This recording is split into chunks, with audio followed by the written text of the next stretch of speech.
profissionalismo. Eu quero ser sócio, todas as qualidades do meu amigo são complementares às minhas. Você tem uma dica de como separar a amizade dos negócios? Como que você enxerga? Você está traumatizado, você já contou isso pra gente.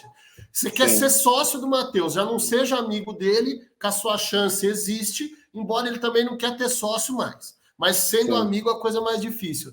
Teria um toque, alguma coisa de como gerenciar isso daí? Aonde você errou, que se você tivesse feito diferente, poderia ter dado certo? Marcão, sociedade eu acho que funciona, mas tudo tem que ser discutido antes de assinatura do contrato. Tá? Então, assim, cara, primeiro, quem vai fazer, qual vai ser a função de cada um? Primeira coisa.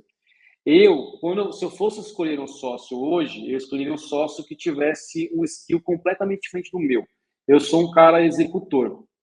Cara, eu sou zero analista e zero planejador. Então, se você olhar na minha equipe, eu normalmente monto a equipe com pessoas planejadoras e analistas, porque é o que me falta. Por quê? Eu preciso de uma base. Então, eu escolheria uma pessoa completamente diferente do que eu sou bom. Primeira coisa. Então, assim, ó, cara, você vai fazer isso, eu vou fazer aquilo, beleza. Se tiver um impasse no setor do Matheus, quem vai resolver? Se tiver um impasse no setor do Marcos, quem vai resolver? Porque se tiver um só, cara, os dois tiverem 50%, como que você faz? Né? E uma outra coisa, eu discutiria antes a dissolução da sociedade. Beleza, cara, se o negócio der errado aqui, quem vai ficar com a empresa? Como que vai ser? Como que vai ser a venda? Qual o múltiplo de venda? Tudo tem que ser discutido antes, porque numa eventual briga, cara, quando você começa a brigar, aquilo ali já era. Então, o que está discutido, está discutido. O que não está, aí cada um vai ter sua opinião, vai puxar a sardinha para o próprio lado. E eu contrataria um advogado para discutir tudo isso, colocar no contrato muito bem redigido. Eu faria isso. Aula. Concordo muito. Você foi falando de executor, eu já comecei a rir, porque eu tenho uma passagem que ficaram pensando 3 dias na corretora como seria feito o negócio. Aí eu cheguei, tinha ido para o interior num cliente, tinha ficado 2 dias lá. Oh, bom dia, tudo bem? O que é isso aqui? Não, é assim, assim, assim. Ah, fui lá. Faz assim. Cara, fiz.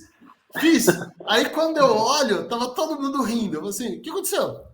Pô, a gente tá há 3 dias conversando sobre quais são os prós e os contras dessa decisão que você tomou em 12 segundos e você não tá nem aí. E eu falei assim, não é que eu não tô nem aí. Eu falei assim, não, é que assim, é fio. Simplesmente é o tomador de decisão. Você executa, tá lá, você fala, opa, missão dada, tá resolvido. Aí você já olha, na verdade, quando eu olhei para eles, eu já olhei procurando uma outra missão. Porque aquela que eles ficaram 2 dias pensando, eu no terceiro dia resolvi 20 segundos. Então, assim, tá certo ou vai dar errado? Como diz meu sócio, ninguém sabe, mas que ele vai tomar uma decisão, você não tem a dúvida. Então, me identifiquei muito quando você falou que ele é o cara do analítico. Quando eu convenço ele de alguma coisa, eu convenço qualquer pessoa. Porque quando eu sento com ele, ele já tem absoluta certeza que ele vai me dizer não. Fala, tô com uma ideia. Daí ele fala, outra? Eu falo, outra, mas me escuta, o coração, como é que tá o coração? Tá o coração, tá positivão? Não. Não, então tá bom. Olha o que eu pensei. Aí depois você vai mostrando, daí se ele falar, se ele fizer assim olhar, ele já fala, pô, isso aí pode funcionar. Mas eu não faria isso. Eu falo, mas o que você faria? Eu iria por aqui, e geralmente as ideias iniciais são minhas, mas ele melhora as minhas ideias. É isso, exato. O executor, né, ele toma uma decisão muito rápida, ele tem um ímpeto e ele tem um poder de convencimento maior. Né? Então, o que eu falo para minha equipe? Eu falo, pessoal, se você deixar, eu faço tudo, cara, eu não penso nos detalhes. Eu falo para eles, a função de vocês é me segurar, só que venham com argumentos. Exato. Então, vocês são analistas, são planejadores, vêm com argumentos sólidos, que senão eu vou fazendo. Vou fazendo, e, cara, ninguém para. Mas a ideia é essa. Perfeito. Bom, essa conversa só está acontecendo, né, por conta de uma amiga que nós temos em comum, que é a Anne.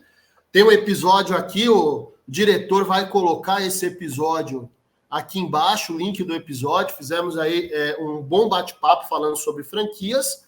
E falando da Anne, falando do diretor, a hora que a sua pergunta estiver pronta, o senhor me avise aqui, o senhor subir, pega leve com a pergunta, e eu vou mudar a nossa conversa para a direção da franquia, que é onde a Anne falou muito bem do seu trabalho. Eu gostaria de falar um pouco mais sobre as suas franquias. Quais são os segmentos que você empreende atualmente? E depois a gente deixa os chefinhos aí, que eu vou dar spoiler, que aí realmente você vai ter que me convencer de muita coisa que eu estou olhando, não estou acreditando no volume, no quanto está famoso os chefinhos. Fala um pouco para a gente sobre as franquias e quais segmentações que você empreende, para a gente aprender um pouco.